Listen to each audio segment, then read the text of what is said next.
welcome back to the Football Tragics. We've got a special episode here. Campo's playing with the moon. Nuno out, Conte in. Talk to us, Campo. How you feeling? I just can't help but think he self-sabotaged on the weekend. He couldn't handle the job anymore. And I feel like a kid on Christmas. The manager we wanted at the start of the summer has finally decided to come to us. Well, it's not technically official, is it? He'll be unveiled, I suppose, today, tomorrow. The contract is signed. Yes. So you're over the moon. How do you feel about Nuno, his time at Spurs, and sum it up for us before we get into Conte and how happy you are? I wouldn't even say there was highs and lows because it was just shit football that I experienced with Jose. Like, I don't care if Conte comes and we lose every game.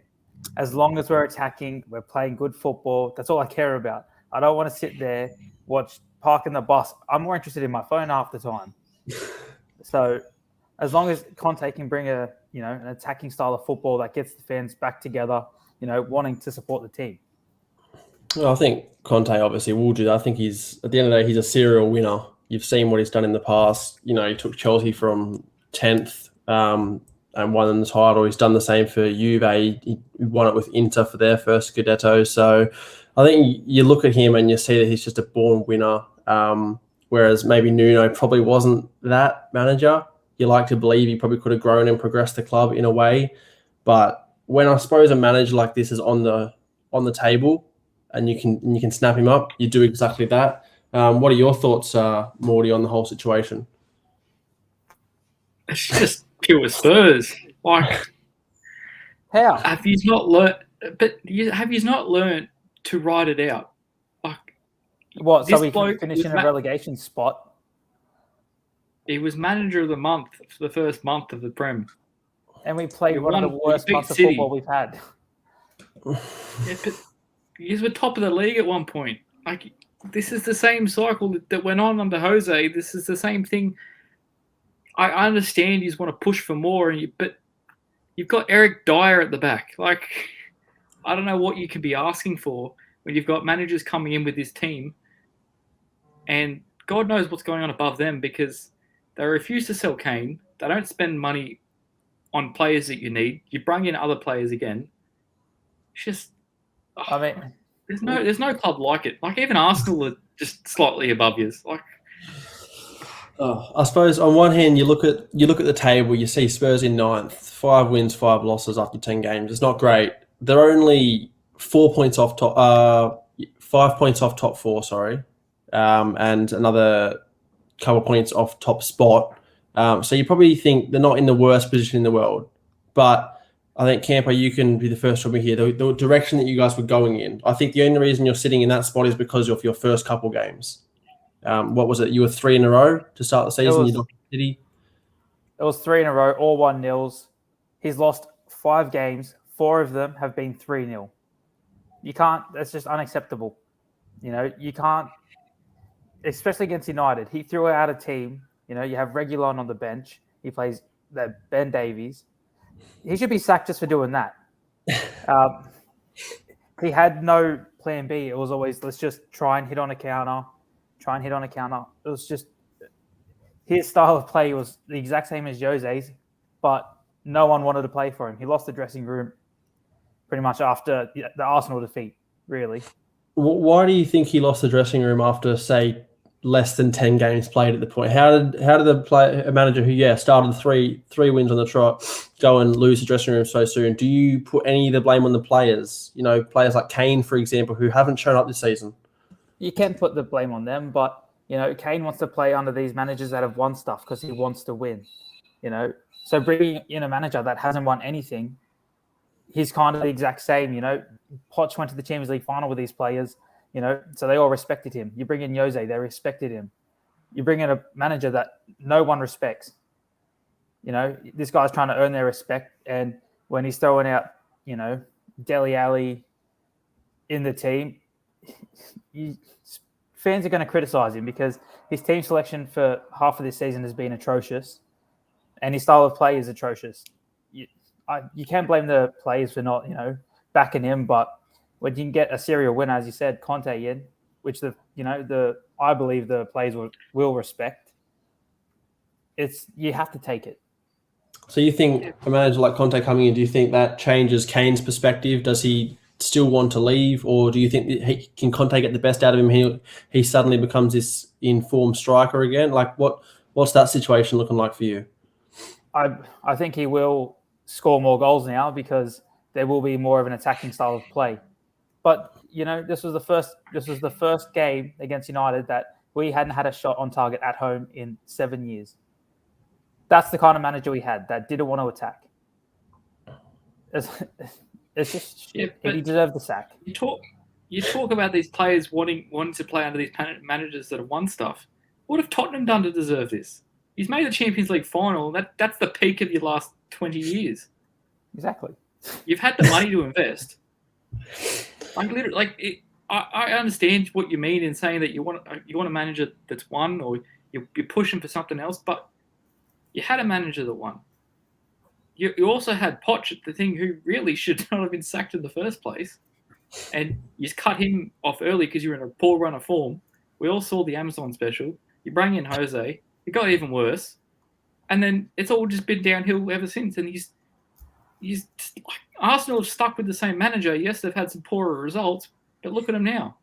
I think the problem with Arsenal is, though, they started poorly and they've now gathered momentum, whereas, again, Tottenham started amazing. Well, not, decent because of their 3 wins in a row, and now they're going backwards, and I suppose they can't see that point where they can turn it around. But you never know. Like, it could have just been a slump in form. Every team goes through it. But maybe Spurs with Daniel Levy at the helm wasn't prepared to wait out that storm, and he saw Conte there for the taking.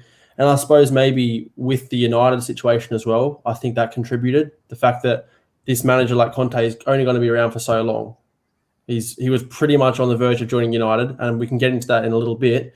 But Spurs saw that opportunity to take it, and they've run away with it, I think. Yeah, but what do you like? I understand it. But you can't keep, because you've had the same argument about every manager that's come through. So they've all had the same players. It can't be entirely put on this manager and saying that this is what it's from, because he's won all the games without Kane. He's come back in. You haven't won since.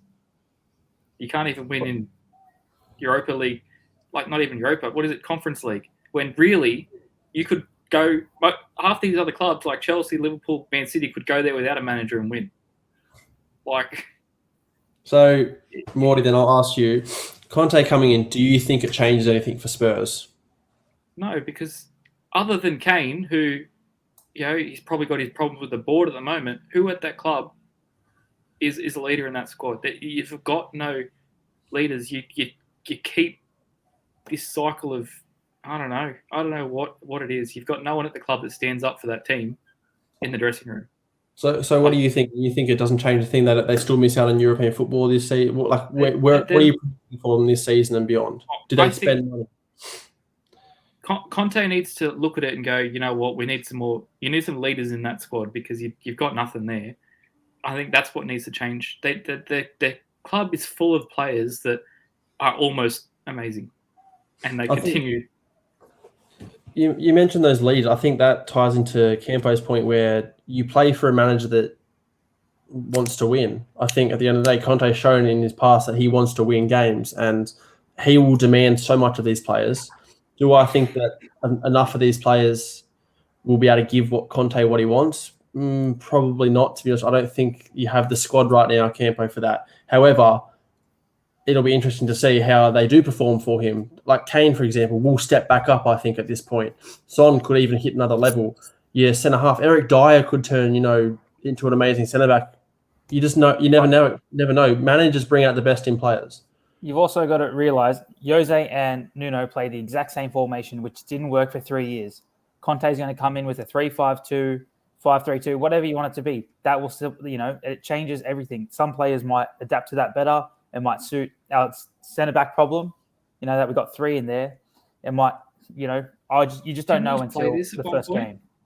Huh? I swear to God, he's played this with Tanganga, Dyer, and Sanchez. Right back. I've seen you play 5 at the back at some point or another. It was probably just a mix up with the managing. Probably wasn't meant to be 5 at the back. We've never played back 5 under Nuno. So what are you thinking, Campo? 3-5-2. Conte comes in. Do you have the squad right now to play that formation? Because I personally don't see it. As I said, he's a very demanding coach. So yeah, we do have the squad. We have the depth. It's not going to be the best team in the league, but you can play it. You can. January's around the corner. We can buy another centre back if that's our issue. But Romero's looked very good in the Premier League. Lucas Moura will more than likely end up playing right back, I think. You got Reguilon left back, and then you'll have Højbjerg and probably Ndombele in the midfield. Yeah, but that's what I think your weakest point is. I think at the end of the day, Conte would have accepted this job in the promise that he'd be given a war chest, I think, to unleash, say, January and in the summer. I read something that he's guaranteed 3 to 4 players in the summer. Yeah. And I think that's one of the reasons, like Conte, he has that pull over owners. He can come in and say, I want this, this, and this, and if you don't give it to me, I'm not coming. And I think, as I said, at the end of the day, he was available, and now I want to get into United. Tony's not here, unfortunately, to get his take on it. We all thought Conte was going to United, but look, the way it turned out, United beat you 3-0 on the weekend, and you's probably got the better of it. In as strange as it is to say that, I think it's their loss, your gain. United stuck by Ole. Do we think it's probably the right idea? No, I don't think it would change much, and Tony, I think, would back me on that. And what are your thoughts, Campo? Do you think they missed out here and obviously you just swooped in there? Well, you never want to hope your team loses, but, if I could have seen Conte coming, I would have hoped for a 5-0 loss just to make sure it happened. But we lost, but we also won. A small price to pay for salvation.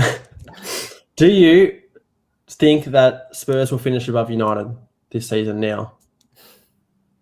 Given that Ole's still at United? No. I don't. I just think they're going to try play this 3-5-2 of what they did against us. I don't know, mate. I just don't know.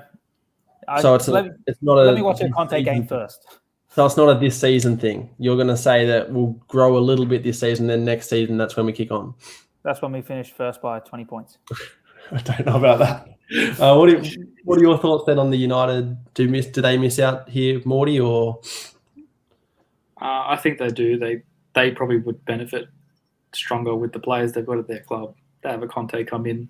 I agree in the sense that, yes, if he was up on the board, then he shouldn't come in. But I still don't understand. Like, I can understand United's position in that Ole did a job last year. He started off slow. He's on the rocks with his results. I can understand that aspect. But Conte was available at the start of this season. Why did Spurs not?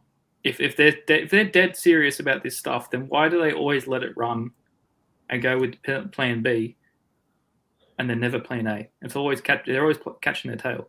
When are they going to start putting their foot forward first? I think it comes to the fact that they wanted Conte before, and he probably laughed off Tottenham at the beginning. Maybe he thought the Kane was going already, so he wouldn't be left with a proper striker. I think it was the fact that he was laughing them off to start with. Maybe he wasn't promised the same things, and then they come back at him when he wants a job. He wants to get back into football. He doesn't usually come in mid-season, but he was ready for United, and then United decided, no, let's stick with Ole, and Spurs said, hey, we'll give you this much money. This is the squad you got to work with. We'll back you. And he said, yeah, all right, I'll take a chance on it. So I think the situation's different now. I think it's just the fact he wanted to get back into football. Managing, that's the way I look at it anyway. I see it as we offered him something, and then he didn't really want to commit to that project. It wasn't a project he thought. And then we go and sign Nuno. There was other candidates. We signed Nuno. We got rid of Nuno. We need Conte.